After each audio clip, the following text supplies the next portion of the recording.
Assalamualaikum warahmatullahi wabarakatuh. Salam sejahtera untuk kita semua. Namo Buddhaya, Om Swastiastu, salam kebajikan dan salam kompeten. Ibu, bapak, dan saudara-saudaraku sekalian, kita berjumpa kali ini dalam tema Creative Thinking. Kali ini saya ingin mengajak ibu, bapak, dan saudara-saudaraku sekalian untuk mendiskusikan bagaimana memimpin, berpikir, dan praktik inovatif. Baik, sebelum kita mulai, jangan lupa subscribe bagi yang belum, like, share, agar tidak ketinggalan diskusi selanjutnya. Baik, ibu sekalian, kita lihat bagaimana prinsip daripada memimpin, berpikir, dan praktek inovatif. Beberapa ahli mengidentifikasi bahwa memimpin, berpikir, dan praktek inovatif adalah mengembangkan ide-ide baru dan inovatif melalui eksplorasi, evaluasi, analisis, dan pemikiran kritis. Juga memimpin, berpikir, dan praktek inovatif ini juga menggunakan teknik berpikir analitis dan lateral formal untuk mengidentifikasi masalah, menghasilkan dan mengevaluasi solusi yang mungkin, dan memilih opsi yang paling tepat.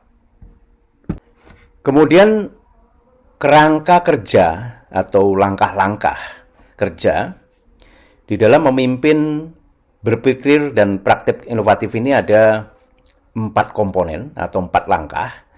Yang pertama adalah generate atau menghasilkan pemikiran dan kreativitas yang inovatif. Kedua, lead, pimpin praktek inovatif. Ketiga, support, mendukung budaya inovasi.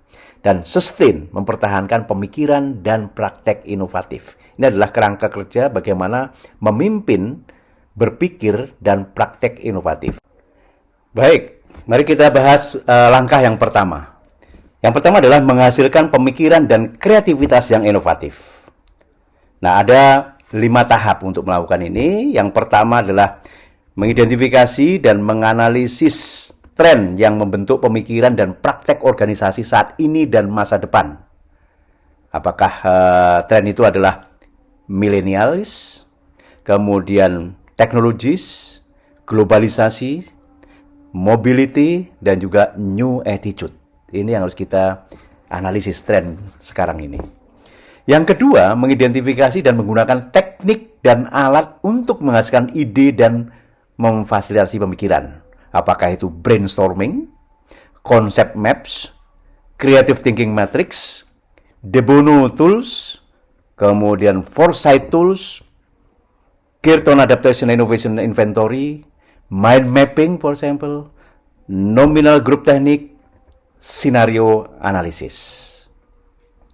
Kemudian yang ketiga, tahap ketiga adalah memperkenalkan dan mempromosikan teknik berpikir kreatif. Apakah aesthetic thinking, divergent thinking, literal thinking, convergent thinking, dan inspirational thinking.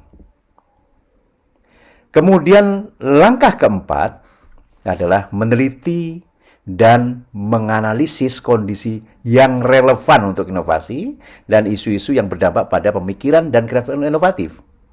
Yang relevan, kondisi relevan seperti apa? Bagaimana motivasi yang kita lihat, kemudian leadership-nya, positivity, juga personality traits. Kemudian yang kelima adalah meneliti dan meninjau penggerak dan enabler inovasi. Penggeraknya atau driver ini adalah customer, produk, dan juga service. Sedangkan enabler ini bisa metode, teknik, tren yang mendukung strategi organisasi untuk memanfaatkan modernisasi di pasar global yang meningkat pesat. Baik, kemudian langkah kedua, memimpin praktek inovatif. Ini ada 4 atau 5 tahap untuk melakukan atau memimpin praktek inovatif ini. Yang pertama adalah kita harus menilai gaya kepemimpinan pribadi untuk mengkonfirmasikannya model inovatif positive thinking and practice. Nah, yang pertama gaya kepemimpinan ini bisa autokratik, bisa charismatic, flexibility, kemudian demokratik, laissez-faire, kemudian paternalistik. Kemudian yang kedua, yaitu meninjau dan menyempurnakan praktek yang memodelkan dan mendukung inovasi.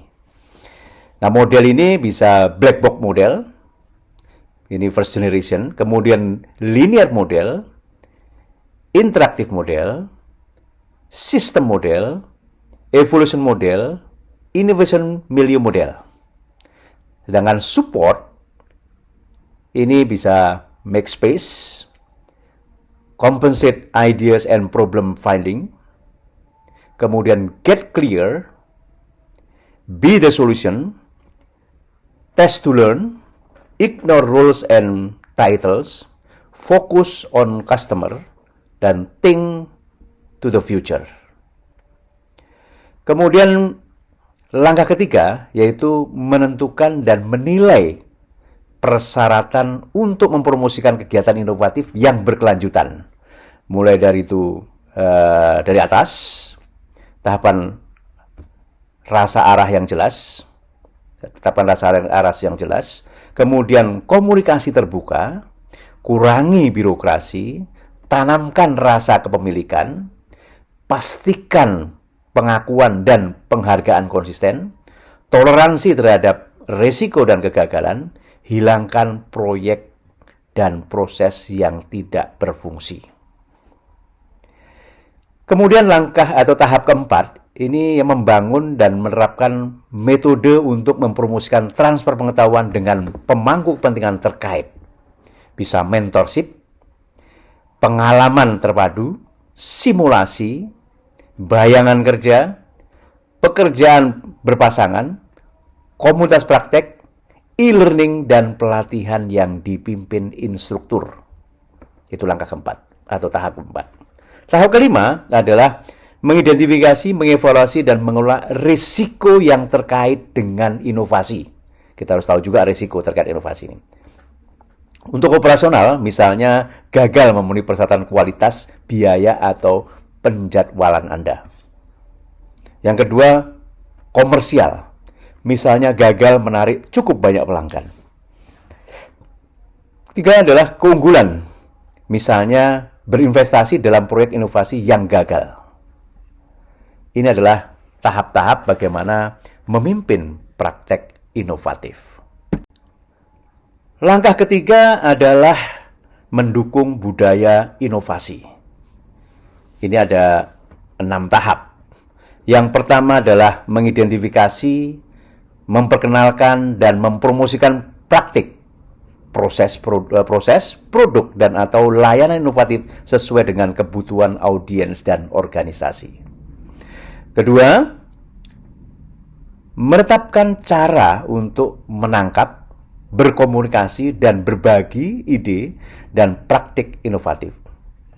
Yang ketiga, komunikasi atau konfirmasi pendekatan tim, mendorong komunikasi, konsultasi, dan pengembangan tim untuk inovasi. Tahap keempat, mengidentifikasi, menilai, dan menyediakan sumber daya yang relevan untuk proses inovasi, mulai dari people, time, and equipment. Tahap kelima adalah mengembangkan dan menerapkan strategi untuk menumbuhkan budaya tempat kerja yang mendorong inovasi. Nah, strategi ini apa? Mulai dari berkomunikasi, beritahu karyawan di mana mereka dapat mengirimkan ide-ide mereka. Ini penting sekali. Sekali lagi, berkomunikasi, beritahu karyawan di mana mereka dapat mengirim ide-ide mereka.